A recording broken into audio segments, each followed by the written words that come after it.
Halo, Assalamualaikum warahmatullahi wabarakatuh. Perkenalkan, nama saya Nanda Aulia Sahraini dengan NIM 210404502054 dari kelas BKC, jurusan Psikologi Pendidikan dan Bimbingan, Fakultas Ilmu Pendidikan Universitas Negeri Makassar. Pada video kali ini, saya akan menjelaskan materi mengenai pendekatan psikoanalisis, pendekatan Adlerian, dan pendekatan eksistensial. Yang pertama yaitu pendekatan psikoanalisis. Pendekatan psikoanalisis adalah salah satu cabang ilmu yang dikembangkan oleh Sigmund Freud dan para pengikutnya sebagai kajian fungsi dan perilaku psikologis manusia. Teori psikoanalisis adalah salah satu teori yang membahas tentang hakikat dan perkembangan bentuk kepribadian yang dimiliki oleh manusia. Unsur utama dalam teori ini adalah motivasi, emosi, dan aspek kepribadian lainnya. Dasar teori psikoanalisis adalah mengasumsikan bahwa kepribadian akan mulai berkembang saat terjadi konflik-konflik dari aspek-aspek psikologis itu sendiri. Gejala tersebut biasanya terjadi pada anak-anak atau usia dini. Nah, adapun 3 struktur kepribadian Sigmund Freud. Yang pertama itu ada id, yang kedua ada ego, dan yang ketiga ada superego.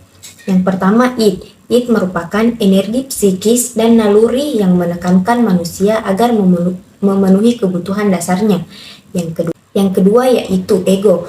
Ego terperangkap di antara dua kekuatan yang bertentangan dan dijaga serta patuh pada prinsip realitas dengan mencoba memenuhi kesenangan individu yang dibatasi oleh realitas.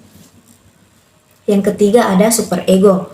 Superego sama halnya dengan hati nurani yang mempengaruhi nilai baik dan buruknya manusia. Adapun dinamika kepribadian Sigmund Freud. Yang pertama ada naluri, yaitu perwujudan psikologis dari sumber rangsangan somatik dalam yang dibawa sejak lahir. Yang kedua macam-macam naluri, yaitu eros atau naluri kehidupan dan destruktif atau naluri kematian. Yang ketiga naluri kematian atau keinginan mati, dapat menjurus pada tindakan bunuh diri atau pengrusakan diri atau bersifat agresif terhadap orang lain. Dan yang keempat yaitu kecemasan, perasaan tidak nyaman yang dicairkan dengan istilah khawatir, takut, tidak bahagia yang dapat dirasakan melalui berbagai level. Landasan pendekatan psikoanalisis Sigmund Freud dalam bimbingan konseling. Yang pertama ada landasan pendekatan psikoanalisis dalam bimbingan konseling berakar dari teori kepribadian yang dikembangkan oleh Sigmund Freud. Yang kedua, bimbingan konseling tidak hanya diperuntukkan kepada yang terkena gangguan psikis. Dan yang ketiga, psikologi Islam mengandung teori psikoanalisis terlalu menyederhanakan kompleksitas manusia. Teknik pendekatan psikoanalisis dalam bimbingan dan konseling. Yang pertama ada asosiasi bebas. Yang kedua yaitu analisis mimpi. Yang ketiga yaitu analisis transferensi. Yang keempat ada analisis resistensi. Yang kelima yaitu interpretasi. Nah, selanjutnya yaitu pendekatan Adlerian. Teori Adlerian sering digunakan dalam konseling dan psikoterapi. Dengan menggunakan pendekatan ini, terapis membantu orang mengembangkan pemahaman yang lebih baik tentang tujuan dan motivasi mereka. Tujuan penting dari proses ini adalah mengatasi perasaan rendah diri untuk mencapai kehidupan yang lebih memuaskan. Hakikat manusia menurut pendekatan Adlerian. Fokus Adler adalah pada bagaimana persepsi orang-orang tentang masa lalu dan interpretasinya terhadap kejadian-kejadian awal yang akan mempengaruhinya.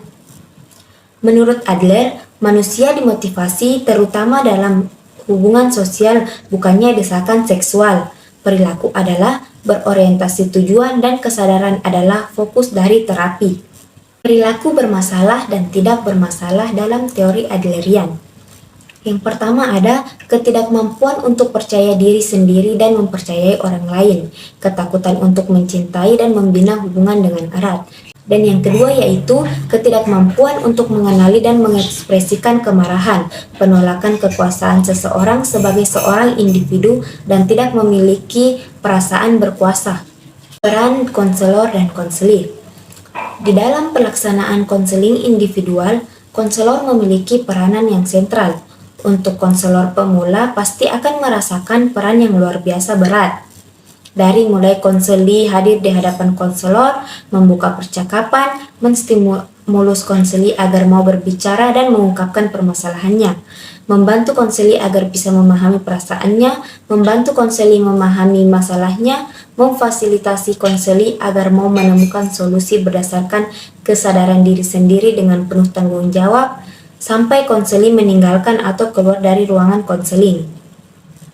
Adapun proses konseling dalam teori pendekatan Adlerian, yaitu yang pertama membangun hubungan, yang kedua eksplorasi dan analisis, yang ketiga mendorong pengertian dan pemahaman diri, dan yang terakhir yaitu membantu reorientasi dari perubahan. Tahapan dan teknik konseling. Adlerian distruktur seputar 4 sasaran sentral yang berhubungan dengan 4 fase proses terapi. Fase ini yaitu yang pertama membangun hubungan terapi yang tepat, yang kedua menyelidiki dinamika psikologis yang beroperasi pada klien, yang ketiga mendorong pengembangan pemahaman diri, dan yang keempat membantu klien dalam membuat pilihan baru. Yang ketiga yaitu pendekatan eksistensial. Pendekatan eksistensial ini sendiri dikembangkan oleh Viktor Frankl, seorang neurolog dan psikiater yang berasal dari Austria.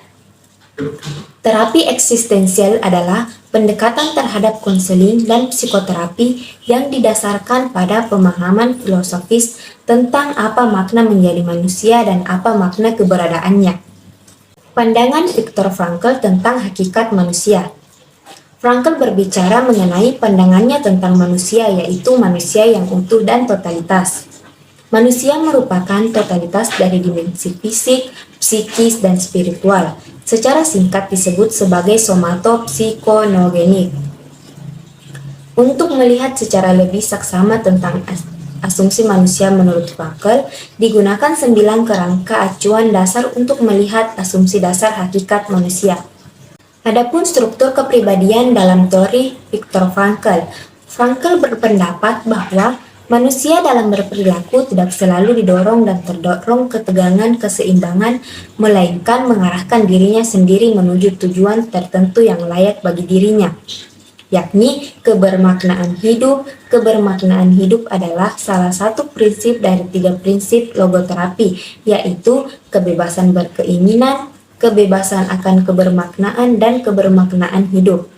Peran konselor dan konseli dalam teori Viktor Frankl. Yang pertama, peran konselor.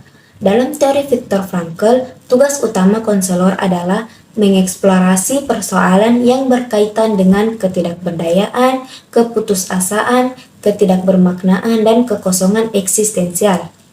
Yang kedua ada peran konseli. Konseli dalam teori eksistensial berperan untuk memperhatikan secara serius pengalaman subjektif dalam dunia mereka sendiri. Mereka ditantang untuk mengambil tanggung jawab tentang bagaimana mereka sekarang memilih dunianya. Tujuan konseling dalam teori Viktor Frankl. Tujuan utama logoterapi adalah meraih hidup bermakna dan mampu mengatasi secara efektif berbagai kendala dan hambatan pribadi.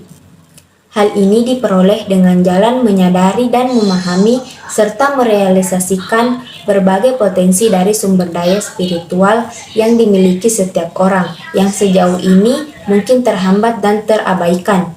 Adapun tahapan dan teknik konseling dalam teori Viktor Frankl. Yang pertama ada tahapan konseling eksistensial dalam teori Viktor Frankl. Terapi adalah suatu kreativitas yang meliputi proses yang dapat digolongkan ke dalam 3 tahap. Yang pertama yaitu tahap awal konseling, tahap tengah, dan tahap akhir. Adapun teknik konseling eksistensial dalam teori Viktor Frankl. Frankl tidak hanya mengembangkan seperangkap teori, tetapi juga teknik membantu individu yang mengalami permasalahan hidup.